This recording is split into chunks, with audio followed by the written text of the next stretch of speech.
तबलीग की बात हो रही थी तो वो जहन में आया कि जो इंटरनेट ब्लॉग्स जो हम यूज़ करते हैं, अब यूट्यूब हो गया, फेसबुक और ट्विटर, तो इसमें जो हम इनको क्या यूज़ कर सकते हैं अपने पैगाम को पहुंचाने के लिए? सवाल यह है कि फेसबुक के लिए अल इस्लाम पे है प्रोविजन, वहाँ से करो तबलीग, ठीक है। अपनी बना के फिर या तो सिर्फ तबलीग के लिए इस्तेमाल करनी है, या फिर खुदा अहमदिया बनाए और सिर्फ तबलीग के लिए इस्तेमाल हो। ये नहीं उसके बाद उस फेसबुक को अपने पर्सनल इस्तेमाल के लिए ले आओ और दोस्तियाँ पैदा करने लगे जो इधर उधर दाएं बाएं गलत किस्म के लोगों से, लड़कियों से, ठीक है। सिर्फ तबलीग के लिए इस्तेमाल हो तो, और फिर जमाती तौर पे कंट्रोल्ड हो, फिर तो ठीक है।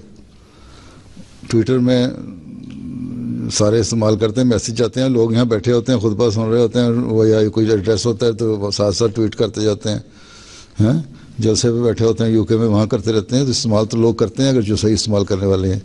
मैंने ये रोका था कि गलत इस्तेमाल इसका नहीं होना चाहिए, और गलत इस्तेमाल उस वक्त होता है जब जो होश में हों, खुदा अच्छी उम्र को पहुँचे हों, मैच्योर हों, वो तो कर सकते हैं। जो नौजवान लड़के अभी टीनेजर हैं या बड़े हो रहे हैं, ये गड़बड़ें पैदा करते हैं, फिर अपने आप को भी ख़राब करते हैं, अपने फ्यूचर को भी ख़राब कर रहे होते हैं और एक नए मसले में पड़ रहे होते हैं। इसलिए इससे बचना चाहिए।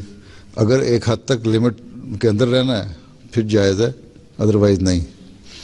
मतलब जायज़ तो इतना हराम तो नहीं है, लेकिन मैंने मना इसलिए किया था कि अपने अखलाक ख़राब करोगे तुम लोग। इसलिए वाकफ़ीन को सिर्फ मैच्योर दिमाग जो हैं, और वो भी ऑर्गेनाइज होकर जमाती निज़ाम के तहत अगर करना चाहें तो हो सकते हैं, ठीक।